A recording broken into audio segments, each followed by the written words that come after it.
Yıl keyrinki emma netijeli 2 milyon tonnadan artık tradisyon, 1 milyon tonnadan artık yukarı üzlükli neft çıkarılgan, 4 milyon tonnalap qora altın әзірленген, 6 milyon tonnadan artığı topşırılgan. Накопленные добычи нефти по месторождениям сверхвязких нефтей составило более 5 миллионов 300 тысяч тонн нефти. Доля НГД Нурлат нефти 74% или почти 4 миллиона тонн. Нурлат идаресі нефтчілері оңышлары Татнефть компаниясында қуандыра. Генерал директорының жетіштіру бойынша орынбасары идаренің өз юнәлішінде лидер болуын ассызықлады. В целом уровень работы, конечно, вырос, однозначно.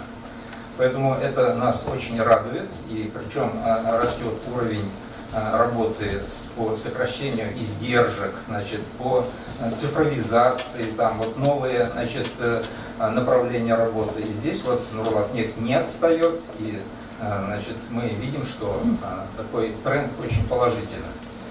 İdarə nefтчілері районның социаль езін үзгертуге шақты үлеш кірті, НГДОның нәтижелі іші районның иқтисади тұтырқлығы негізі. Что бы ни делали в районе, львиная доля производства это связано с нефтяниками. И, конечно, прежде всего это НГДО Нурлатнефть, акционерлік общество Татнефть.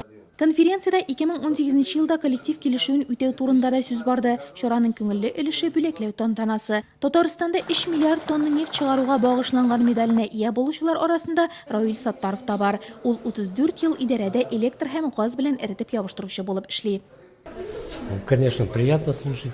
Нурлатнефть идарәсенең яхшы күрсәткечләргә ирешүен тыңлау бик куанычлы. Бер скважинадан тәүлегенә 3 тонна қара алтын чыгару искиткеч нәтиҗә.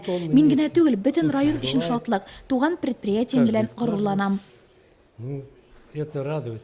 Нефтчеләрнең нәтиҗәле хезмәте өчен район башлыгы мактау кәгазьләре тапшырылды. Шунда ук Татнефть җәмгыяте конференциясына делегатлар сайланды.